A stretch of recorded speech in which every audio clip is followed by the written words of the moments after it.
तो हेलो दोस्तों, बहुत बहुत स्वागत है आपका मेरे चैनल पर शशांक परिहार। और आज हम करने वाले हैं इलेक्ट्रोस्टैटिक्स पर वन शॉट सीरीज। तो आइए स्टार्ट करते हैं वीडियो।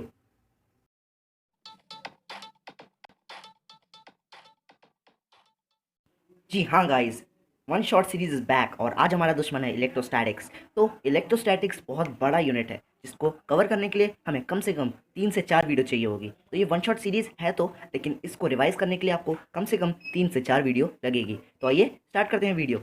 सबसे पहले तो दोस्तों, हमारा पहला टॉपिक है क्वांटाइजेशन ऑफ चार्ज। हम क्वांटाइजेशन ऑफ चार्ज को डीप में नहीं पढ़ेंगे, सिर्फ उसका फॉर्मूला देखेंगे जो कि होता है Q is equals two plus minus NE। ये हमें बताता है कि अगर हम किसी भी चार्ज को इलेक्ट्रॉन के चार्ज से डिवाइड करें तो हमें अगर इंटीजर वैल्यू मिलती है तो वो चार्ज एग्जिस्ट करता है। इसका एक एक्सेप्शन होता है जो कि होता है क्वार्क्स, क्योंकि उसके चार्ज होते हैं 2e/3 और -e/3, जो कि इस रूल को कभी भी फॉलो नहीं कर रहे हैं। लेकिन ये कभी भी इंडिपेंडेंटली एग्जिस्ट ही नहीं करते हैं। अब चलते हैं दूसरे टॉपिक की ओर, जो कि है चार्ज विथ मोशन। अगर हम चार्ज एक रेस्ट पे लें और एक चार्ज को मोशन कराएं तो वो दोनों ही इक्वल होंगे। जैसा कि हमें पता है, मास स्पीड के संग वेरी करता है। जैसे जैसे हम स्पीड बढ़ाते जाएंगे मास भी इंक्रीज होते जाता है। तो लेकिन ये चार्ज के संग ऐसा नहीं होता है। चार्ज जैसा रेस्ट पे था वैसा मोशन में भी रहता है। अब हम चलते हैं कूलम्ब्स लॉ की ओर। कूलम्ब्स लॉ हमें बताता है F is equals to K Q1 Q2/r²। हालांकि ये अभी तक प्रूव नहीं है कि F directly proportional to charge क्यों होता है या फिर इन्वर्सली प्रोपोर्शनल टू डिस्टेंस का स्क्वायर क्यों होता है। यहाँ हमें K की वैल्यू बताई गई है जो कि है 9 × 10⁻⁹ न्यूटन मीटर स्क्वायर पर सेकेंड स्क्वायर। अगर हम K को खोल दें तो वो होता है 1/4 पाई E0, जहाँ पे E0 होता है परमिटिविटी ऑफ फ्री स्पेस। तो हम अगर देखना चाहते हैं कि इलेक्ट्रिक फील्ड कैसे वेरी करती है अगर हम E0 को चेंज करें, तो ये एक फॉर्मूला है जहाँ से हम मीडियम में इलेक्ट्रिक फील्ड निकाली जा सकती है। ये E0 वैक्यूम की होती है, इसीलिए अलग अलग मीडियम से E0 की वैल्यू चेंज होती रहती है। ये जो E रिलेटिव है इसको हम डाइलेक्ट्रिक कांस्टेंट भी कहते हैं। और अगर हम इसका फोर्स के संग वेरिएशन देखे जाए तो F vacuum upon dielectric constant जो कि K है, तो ऐसे ही मीडियम में फोर्स वेरी करता है। अब इसको हम अगर वेक्टर फॉर्म में डिनोट करें तो F is equals to K Q1 Q2 R vector upon R³ होता है। तो अब चलते हैं नेक्स्ट स्लाइड के ऊपर। तो अब हमें पढ़ना है सुपरपोजिशन ऑफ चार्जेस या फिर सुपरपोजिशन ऑफ फोर्सेस। तो सुपरपोजिशन प्रिंसिपल ये कहता है कि हर फोर्स इंडिपेंडेंट होता है और अनअफेक्टेड रहता है जितने भी फोर्स आसपास उसके मौजूद हों। अब हम चलते हैं इलेक्ट्रिक फील्ड इंटेंसिटी पर। इलेक्ट्रिक फील्ड इंटेंसिटी को हम डिनोट करते हैं E vector is equals to F vector upon Q vector, जहाँ पे F वेक्टर है फोर्स। अब हम चलते हैं इसके थोड़े से एक्सप्लेनेशन पर। तो हमारे पास अगर कोई चार्ज है, सपोज Q0, आपको मैं इसको एग्जाम्पल से बताता हूँ। ये इसके कोई दोस्त है, इसने इससे बोला कि आ बाहर आ जा, लेकिन इससे मना किया क्योंकि मम्मी मारेंगी, क्योंकि कोरोना चल रहा है। ये Q0 मना कर देता है तो ये कहता है भाई तुझे मेरी कसम। तब भी ये जैसे तैसे बाहर आ जाता है। पर जैसे ये बाहर आता है तो इसकी लड़ाई चल रही होती है इस दोस्त से, तो ये अपने अंटर पंटर को बुला के इसको बहुत पिटवाता है। तो इसकी मम्मी पूछती है इससे कि तुम्हें कितना फोर्स लगा, तुम्हें कितना फोर्स से इन लोगों ने मारा। तो ये बताते हैं कि मुझे F is equals to Q into E से मारा गया। लेकिन जब हम इनसे पूछते हैं तो ये कहते हैं हमने इस पे E vector is equals to F vector upon Q0 vector की इंटेंसिटी लगाई। तो यही है इसका छोटा सा एक्सप्लेनेशन कि हम Q0 टेस्ट चार्ज लाते हैं और उससे पूछते हैं कि तुम पे भाई फोर्स कितना लगा या फिर तुम पे इलेक्ट्रिक फील्ड इंटेंसिटी क्या थी। तो इसका भाई सिंपल फॉर्मूला होता है कि अगर पॉइंट चार्ज बाहर रखा होता है तो उसका फॉर्मूला ये होता है, और अंदर रखा होता है वही ट्रेडिशनल फॉर्मूला जो कि है KQ/R², जहाँ पे R होता है रेडियस ऑफ डिस्क। इसको एक एग्जाम्पल से समझते हैं। सबसे पहले आप एक पेपर लीजिए, उसको टेबल या ज़मीन पर रखिए और उसके ऊपर एक पेन लगा दीजिए। तो आप देखेंगे सपोज ये एक पेपर है, ये एक पेन है, तो आप देखेंगे इस पर जो भी इंटेंसिटी पड़ रही है वो थोड़ी तिरछी तिरछी पड़ रही हैं, जो θ डिग्री इंक्लाइन है फ्रॉम एक्स एक्सिस। तो आप जब इसके रिजोल्यूशन करेंगे तो आप देखेंगे कि कॉस कंपोनेंट ऐड हो जाएंगे और साइन कंपोनेंट हट जाएंगे। तो ये इसका फॉर्मूला आएगा E cos थीटा, और जब आप सारे E cos थीटा को ऐड कर देंगे तो आपको वही फॉर्मूला मिलेगा। तो अगर आपको ये याद करने में दिक्कत हो रही है कि इलेक्ट्रिक फील्ड इंटेंसिटी इनसाइड और आउटसाइड में, तो मैं आपको एक एग्जांपल से बताता हूँ कि घर में आप सबसे बड़ा किंग हो और जैसे ही आप बाहर आते हैं तो आपको थोड़ा दब दब के रहना पड़ता है, आप अब किंग नहीं रहे। तो ऐसी आप याद कर सकते हैं, जैसे ही आप बाहर आएंगे तो आपका हुलिया बदल जाएगा, आपका चेंज फॉर्मूला बन जाएगा, और आप जब तक अंदर रहेंगे तो आपका फॉर्मूला वही ट्रेडिशनल वाला यानी KQ/R² ही रहेगा। तो अब चलते हैं नेक्स्ट टॉपिक के ऊपर। अब है electric field due to a uniform disc. Electric field due to a uniform disc का फॉर्मूला ये होता है। इस कॉस अल्फा को अगर आप ब्रेक कर लें तो आपको ये फॉर्मूला मिल जाएगा। इसको याद कर लीजिए, यही ज़्यादा अच्छा रहेगा कि आप डेरिवेशन से अगर निकालेंगे तो बहुत टाइम लग सकता है। अब चलते हैं नेक्स्ट स्लाइड के ऊपर। अब स्पेरिकल शेल में हम अगर इलेक्ट्रिक फील्ड इंटेंसिटी देखें तो इनसाइड में जीरो रहती है और आउटसाइड में के क्यू बाई आर स्क्वायर, जहाँ पे आर है distance of that charge from spherical shell.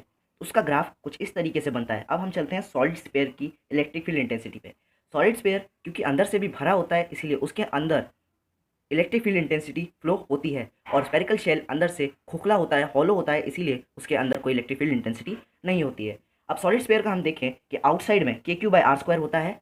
अगर जैसे ये एक स्पेयर है तो इसके बाहर जो भी होगा तो वो जितनी डिस्टेंस पे होगा, सपोज ये आर डिस्टेंस पे है तो वही उसका नीचे डिनोमिनेटर में आ जाएगा K Q by are square, और अब वो अंदर है तो उसका फॉर्मूला बन जाएगा K Q R by R Q. ये है इसका इनसाइड का फॉर्मूला ऑफ सॉलिड स्पेयर। अब हम चलते हैं इलेक्ट्रिक फील्ड लाइन के रिप्रेजेंटेशन में। सबसे पहले इसको हम रिप्रेजेंट करते हैं। पॉजिटिव चार्ज को हम देख लें तो away from the positive charge, जिसको हम एरो से डिनोट करते हैं ऐसे ऐसे, ये एरो पॉजिटिव चार्ज से दूर भाग रहे हैं यानी अवे फ्रॉम द चार्ज। और हम नेगेटिव को देखें तो नेगेटिव में क्या होता है, नेगेटिव के पास चार्जेस आते हैं ऐसे ऐसे, एरो हम अंदर को बना रहे हैं यानी towards the charge electric field का रिप्रेजेंटेशन हो रहा है, इलेक्ट्रिक फील्ड लाइंस अंदर को आ रही हैं। अब हम चलते हैं पॉजिटिव चार्ज और नेगेटिव चार्ज को हम एक साथ रख दें तो इलेक्ट्रिक फील्ड का क्या अंदाज होगा। अब देखिए, ये हमने पॉजिटिव चार्ज रखा है और ये हमारा नेगेटिव चार्ज है। तो आप जैसे देख सकते हैं कि सॉरी ये भी एक पॉजिटिव चार्ज ही है और ये भी एक पॉजिटिव चार्ज है, तो ये यहाँ से दूर भाग रहा है, ये दूर भाग रहा है, जान बचा के भाग रहा है, और ये भी यहाँ से दूर भाग रहा है। तो आप देख सकते हैं कि यहाँ पे दोनों पॉजिटिव चार्ज, उनकी इलेक्ट्रिक फील्ड लाइंस उन चार्जेस से दूर जा रही है। तो ऐसे इसको रिप्रेजेंट करते हैं। जहाँ पे हमें इलेक्ट्रिक फील्ड ना मिले, जैसे इस पॉइंट पे हमको इलेक्ट्रिक फील्ड लाइन नहीं दिखी, तो आप वहाँ पे EFL नहीं बनाएंगे। ये एक इंपॉर्टेंट टॉपिक है, इस पे JEE में सीधा सीधा एक क्वेश्चन आ चुका है मेंस में, AIEEE में। तो आप देख सकते हैं जहाँ पे भी इलेक्ट्रिक फील्ड इंटेंसिटी है ही नहीं, वहाँ पे आपको इलेक्ट्रिक फील्ड लाइन बनाने की ज़रूरत नहीं है। अब चलते हैं इलेक्ट्रिक पोटेंशियल की ओर। जैसा कि आपको पता है वर्क डन F.dx यानी F.dr होता है। अब फोर्स और डिस्टेंस या फिर डिस्प्लेसमेंट एक ही डायरेक्शन में हो रहा हो तो उनका कॉस यानी एंगल जीरो हो जाता है, कॉस जीरो हो जाता है, जो कि 1 होता है। तो इनका सीधा सीधा फॉर्मूला वर्क डन का आ जाता है F.dr। और आपको ये भी पता है कि potential energy minus of work done होती है, ये होती है, ये एक्सटर्नल वो नहीं होती है, एक्सटर्नल वर्क डन नहीं होता है, ये आपके द्वारा लगाया हुआ वर्क नहीं होता है। तो इसका भाई सिंपल फॉर्मूला होता है कि अगर पॉइंट चार्ज बाहर रखा होता है तो उसका फॉर्मूला ये होता है, और अंदर रखा होता है वही ट्रेडिशनल फॉर्मूला जो कि है के क्यू बाय आर स्क्वायर, जहाँ पे आर होता है रेडियस ऑफ डिस्क। इसको एक एग्जाम्पल से समझते हैं। सबसे पहले आप एक पेपर लीजिए, उसको टेबल या ज़मीन पर रखिए और उसके ऊपर एक पेन लगा दीजिए। तो आप देखेंगे सपोज ये एक पेपर है, ये एक पेन है, तो आप देखेंगे इस पर जो भी इंटेंसिटी पड़ रही है वो थोड़ी तिरछी तिरछी पड़ रही हैं, जो थीटा डिग्री इंक्लाइन है फ्रॉम एक्स एक्सिस। तो आप जब इसके रिजोल्यूशन करेंगे तो आप देखेंगे कि कॉस कंपोनेंट ऐड हो जाएंगे और साइन कंपोनेंट हट जाएंगे। तो ये इसका फॉर्मूला आएगा ई कॉस थीटा, और जब आप सारे ई कॉस थीटा को ऐड कर देंगे तो आपको वही फॉर्मूला मिलेगा। तो अगर आपको ये याद करने में दिक्कत हो रही है कि इलेक्ट्रिक फील्ड इंटेंसिटी इनसाइड और आउटसाइड में, तो मैं आपको एक एग्जांपल से बताता हूँ कि घर में आप सबसे बड़ा किंग हो और जैसे ही आप बाहर आते हैं तो आपको थोड़ा दब दब के रहना पड़ता है, आप अब किंग नहीं रहे। तो ऐसे ही आप याद कर सकते हैं, जैसे ही आप बाहर आएंगे तो आपका हुलिया बदल जाएगा, आपका चेंज्ड फॉर्मूला बन जाएगा, और आप जब तक अंदर रहेंगे तो आपका फॉर्मूला वही ट्रेडिशनल वाला यानी के क्यू बाय आर स्क्वायर ही रहेगा। तो अब चलते हैं नेक्स्ट टॉपिक के ऊपर। अब है electric field due to a uniform disc. Electric field due to a uniform disc का फॉर्मूला ये होता है। इस कॉस अल्फा को अगर आप ब्रेक कर लें तो आपको ये फॉर्मूला मिल जाएगा। इसको याद कर लीजिए, यही ज़्यादा अच्छा रहेगा कि आप डेरिवेशन से अगर निकालेंगे तो बहुत टाइम लग सकता है। अब चलते हैं नेक्स्ट स्लाइड के ऊपर। अब स्पेरिकल शेल में हम अगर इलेक्ट्रिक फील्ड इंटेंसिटी देखें तो इनसाइड में जीरो रहती है और आउटसाइड में के क्यू बाय आर स्क्वायर, जहाँ पे आर है distance of that charge from spherical shell. उसका ग्राफ कुछ इस तरीके से बनता है। अब हम चलते हैं सॉलिड स्पेयर की इलेक्ट्रिक फील्ड इंटेंसिटी पे। सॉलिड स्पेयर क्योंकि अंदर से भी भरा होता है इसीलिए उसके अंदर इलेक्ट्रिक फील्ड इंटेंसिटी फ्लो होती है, और स्पेरिकल शेल अंदर से खोखला होता है, हॉलो होता है, इसीलिए उसके अंदर कोई इलेक्ट्रिक फील्ड इंटेंसिटी नहीं होती है। अब सॉलिड स्पेयर का हम देखें कि आउटसाइड में के क्यू बाय आर स्क्वायर होता है। अगर जैसे ये एक स्पेयर है तो इसके बाहर जो भी होगा तो वो जितनी डिस्टेंस पे होगा, सपोज ये आर डिस्टेंस पे है, तो वही उसका नीचे डिनोमिनेटर में आ जाएगा K Q by are square, और अब वो अंदर है तो उसका फॉर्मूला बन जाएगा K Q R by R Q. ये है इसका इनसाइड का फॉर्मूला ऑफ सॉलिड स्फीयर। अब हम चलते हैं इलेक्ट्रिक फील्ड लाइन के रिप्रेजेंटेशन में। सबसे पहले इसको हम रिप्रेजेंट करते हैं, पॉजिटिव चार्ज को हम देख लें तो away from the positive charge, जिसको हम एरो से डिनोट करते हैं ऐसे ऐसे, ये एरो पॉजिटिव चार्ज से दूर भाग रहे हैं यानी अवे फ्रॉम द चार्ज। और हम नेगेटिव को देखें तो नेगेटिव में क्या होता है, नेगेटिव के पास चार्जेस आते हैं ऐसे ऐसे, एरो हम अंदर को बना रहे हैं यानी towards the charge electric field का रिप्रेजेंटेशन हो रहा है, इलेक्ट्रिक फील्ड लाइंस अंदर को आ रही हैं। अब हम चलते हैं पॉजिटिव चार्ज और नेगेटिव चार्ज को हम एक साथ रख दें तो इलेक्ट्रिक फील्ड का क्या अंदाज होगा। अब देखिए ये हमने पॉजिटिव चार्ज रखा है और ये हमारा नेगेटिव चार्ज है, तो आप जैसे देख सकते हैं कि सॉरी ये भी एक पॉजिटिव चार्ज ही है और ये भी एक पॉजिटिव चार्ज है, तो ये यहाँ से दूर भाग रहा है, ये दूर भाग रहा है, जान बचा के भाग रहा है, और ये भी यहाँ से दूर भाग रहा है। तो आप देख सकते हैं कि यहाँ पे दोनों पॉजिटिव चार्ज उनकी इलेक्ट्रिक फील्ड लाइंस उन चार्जेस से दूर जा रही है। तो ऐसे इसको रिप्रेजेंट करते हैं जहाँ पे हमें इलेक्ट्रिक फील्ड ना मिले, जैसे इस पॉइंट पे हमको इलेक्ट्रिक फील्ड लाइन नहीं दिखी तो आप वहाँ पे EFL नहीं बनाएंगे। ये एक इंपॉर्टेंट टॉपिक है, इस पे जेई में सीधा सीधा एक क्वेश्चन आ चुका है मेंस में, AIEEE में। तो आप देख सकते हैं जहाँ पे भी इलेक्ट्रिक फील्ड इंटेंसिटी है ही नहीं वहाँ पे आपको इलेक्ट्रिक फील्ड लाइन बनाने की ज़रूरत नहीं है। अब चलते हैं इलेक्ट्रिक पोटेंशियल की ओर। जैसा कि आपको पता है वर्क डन F.dx यानी F.dr होता है। अब फोर्स और डिस्टेंस या फिर डिस्प्लेसमेंट एक ही डायरेक्शन में हो रहा हो तो उनका कॉस यानी एंगल जीरो हो जाता है, कॉस जीरो हो जाता है जो कि 1 होता है। तो इनका सीधा सीधा फॉर्मूला वर्क डन का आ जाता है F.dr। तो आपको ये भी पता है कि potential energy negative of work done होती है यानी नेगेटिव ऑफ F.dr हो गया। और आप फोर्स की वैल्यू डाल दीजिए जो कि होती है K Q1 Q2/r², coulombs law से हमने फाइंड किया है। तो अगर आप du और इस साइड में माइनस F.dr को इंटीग्रेट कर देंगे तो आपको पोटेंशियल एनर्जी की चेंज मिल जाएगी जो कि होती है K Q1 Q2R, जहाँ पे R फाइनल और R इनिशियल से हमको ये इंटीग्रेट या फिर इसमें लिमिट्स पुट करनी है। ये इंपॉर्टेंट चीज़ है, इसका क्वेश्चन भी आ चुका है। ये हमें बताती है कि potential energy negative of work done by conservative force होता है और पॉजिटिव होता है work done by external force. अब हम चलते हैं नेक्स्ट स्लाइड के ऊपर। ये है इलेक्ट्रोस्टैटिक पोटेंशियल के ऊपर। इसकी आप लंबी चौड़ी डेफिनेशन भी पढ़ सकते हैं जो ऊपर दी गई हुई है, लेकिन हमें सिर्फ फॉर्मूले से मतलब रखना है जो कि है V=U/Q0। U है यहाँ पर पोटेंशियल एनर्जी और इसको अगर हम टेस्ट चार्ज Q0 से डिवाइड कर दें तो हमें पोटेंशियल मिल जाता है। ये है डायमेंशन का फॉर्मूला, आप निकाल भी सकते हैं, बस डायमेंशन एनालिसिस आपको आना चाहिए, आप इसकी डायमेंशन निकाल सकते हैं। अब हम देखेंगे electric potential due to a point charge. Due to a point charge electric potential होता है KQ/R। अगर आपको विश्वास नहीं हो रहा है तो आप सीधे U की वैल्यू डालिए, मैंने आपको पिछले स्लाइड में U की वैल्यू बताई थी, ये रही। तो इसमें अगर आप इसको Q0 4 से डिवाइड कर देंगे तो आपको पता चल जाएगा कि इसका फॉर्मूला यही आने वाला है। तो एक सिंपल सा क्वेश्चन है, इलेक्ट्रिक फील्ड अगर आपको 500 वोल्ट पर मीटर दे दी गई है, पोटेंशियल आपको 3000 वोल्ट दिया हुआ है, आपको डिस्टेंस बताना है। इसको वीडियो को पॉज कर लीजिए फिर आराम से ट्राई कीजिए। आप इसका सॉल्यूशन में देखिएगा।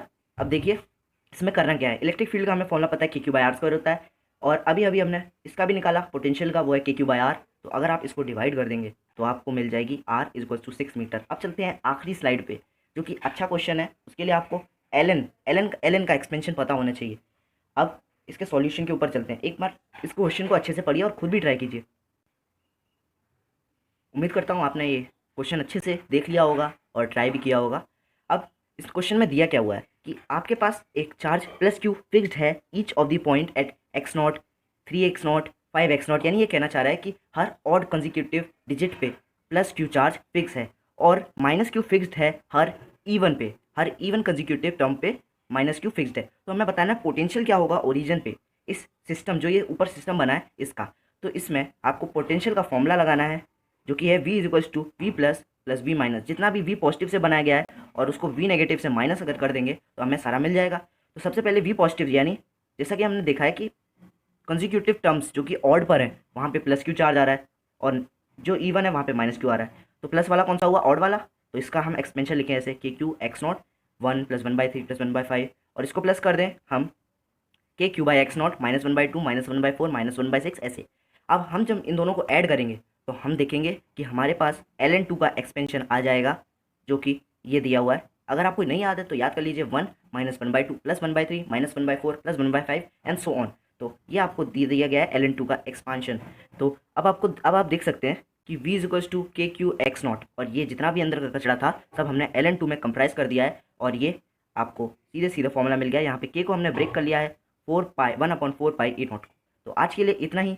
अब आपका एक होमवर्क है, आप जाइए नीचे सब्सक्राइब बटन है उसको क्लिक कीजिए और फिर बेल पे दबाइए और बेल से पूछिए कि आप पर कितना इलेक्ट्रिक फील्ड लगा। उसको कमेंट सेक्शन में ज़रूर बताइएगा और सब्सक्राइब कीजिए मेरा चैनल, जो कि मैंने अभी बकवास करी ही। लाइक कीजिए अगर आपको अच्छी लगी हो वीडियो और शेयर कीजिए जितना हो सके। तो थैंक्स फॉर वॉचिंग।